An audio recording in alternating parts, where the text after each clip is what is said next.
सगुण साकार म्हणजेच आकार असलेलं परमात्म्याचं व्यक्त आणि भौतिक रूप.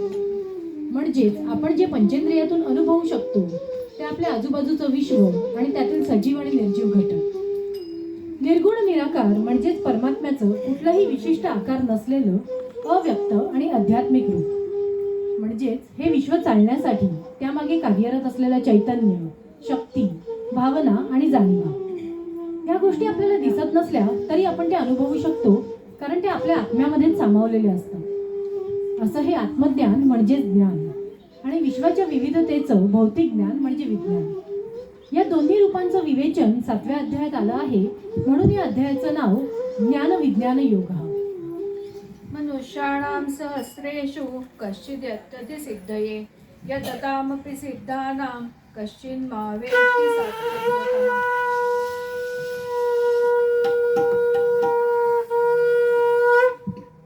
श्री भगवान सांगतात,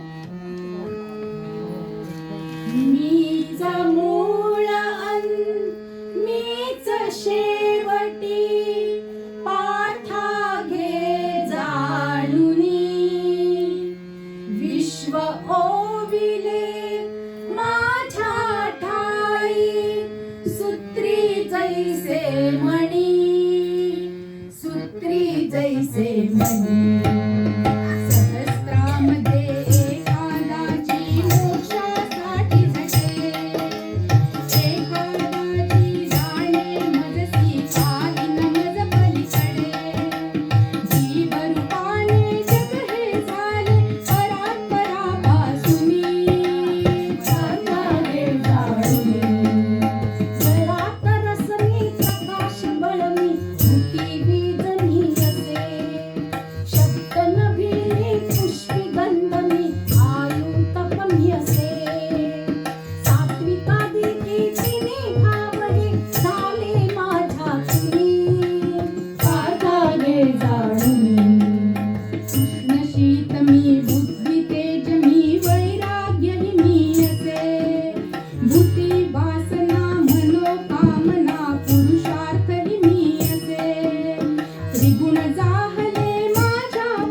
जिज्ञा